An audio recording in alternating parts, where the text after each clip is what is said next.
हम कहीं भी रहें इस देश में, गाहे बगाहे हम सुनते हैं कि एक कोयल कूकती है हमारे आसपास कहीं।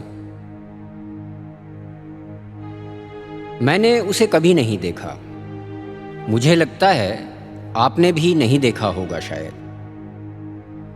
पर हम सबने सुना है वो वीणा के तार की झंकार सा मंत्रमुग्ध कर देने वाला स्वर।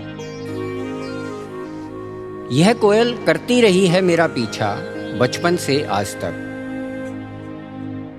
इसलिए जब भी वो कूकती है मिट जाता है समय का भाव,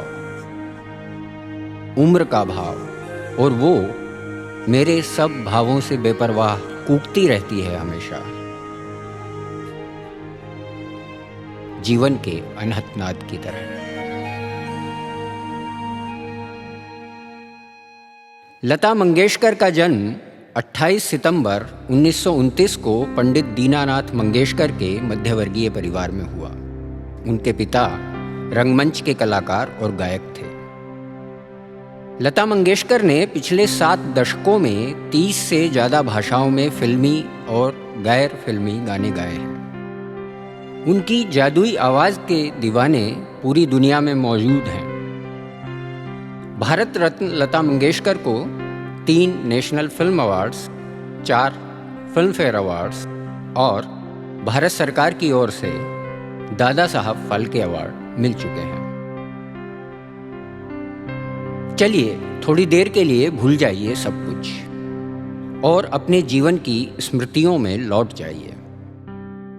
सर्दियों का कोई रविवार, धूप में बैठकर शीशा सामने रखकर दाढ़ी बनाते पिता, पास में पानी की कटोरी, दाढ़ी बनाने का ब्रश और अखबार। और ज़रा गौर से सुनिए, क्या आपको सुनाई दिया कहीं पार्श्व में उभरता उसी कोयल का स्वर?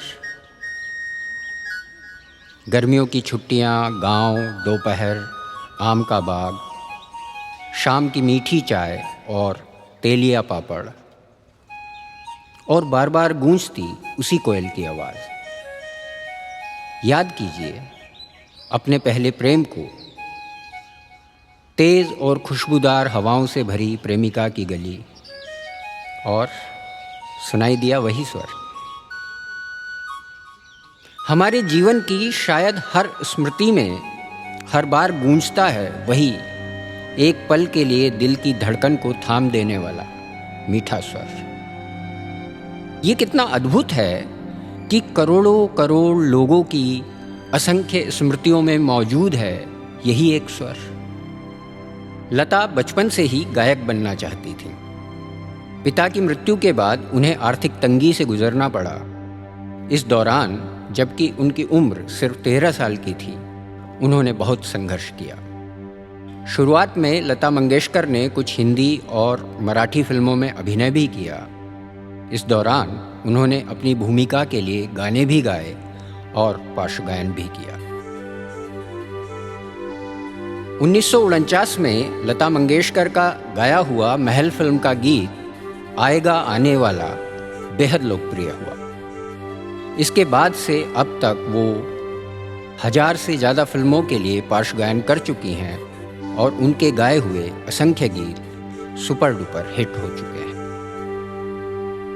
बीत गए कितने बरस, कितने दशक, कितनी पीढ़ियाँ, मेरे पिता और उनके पिता सभी ने सुनी है इस कोयल की कूक। सुनी होगी मेरी दादी और नानी ने भी, जब वो लाल जोड़ा पहनकर उतरी होंगी बैलगाड़ी से अपने अपने ससुराल में पहली बार।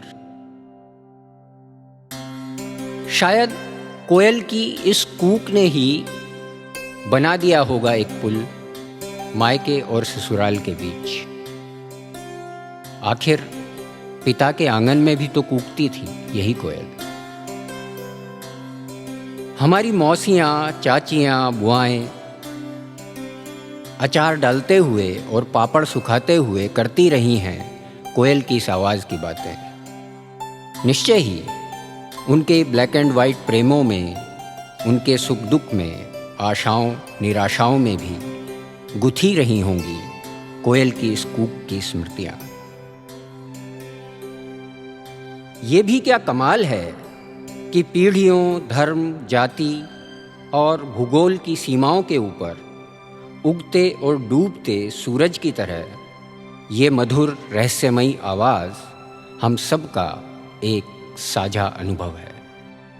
40 के दशक से लेकर अब तक लता मंगेशकर हिंदी फिल्म जगत के सभी महत्वपूर्ण गायकों के साथ गायन कर चुकी हैं। इसी तरह वो खेमचंद प्रकाश से लेकर AR रहमान तक सभी महत्वपूर्ण संगीत निर्देशकों के साथ भी काम कर चुकी हैं।